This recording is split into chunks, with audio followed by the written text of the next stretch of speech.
আমি নিজ চোখে দেখছি, আমার এই দুই চোখে দেখছি, মাজারে রাস্তার থেকে দাঁড়াইয়া আমি দেখছি মহিলা তার 6 বছরের বা 8 বছরের বাচ্চাটাকে সাথে নিয়ে মাজারের মধ্যে সেজদা দিতেছে।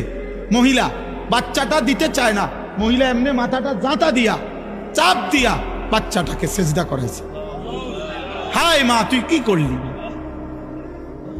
তুই মা করলিটা কি? তুই তোর ছেলেটাকে মুশরিক বানায় দিবি? আল্লাহ তাআলা যার রক্তে ঈমান দিছিলেন, যাকে সৃষ্টি লগ্নে আল্লাহ ঈমানের নিয়ামত দিয়ে দিছিলেন, আল্লাহকে মানার, তুই মা তাকে মুশরিক বানায় দিলি। মা, তুমি সুদের টাকা নিয়ে ছেলে মানুষ করছেন কেন? আপনি বুঝের ছেলে বুঝে না? বর্তমান সময়টা তো এমন, এখন আরো বেশি। 4 বছরের বাচ্চা যা বুঝে, আগের দিনে 40 বছরের ব্যাড হইতে এত বুঝতো না মিয়া। 5 বছরের বাচ্চা পৃথিবী এখন যা বোঝে, 50 বছরের বুড়া বিয়াও দুনিয়া এত বোঝে না।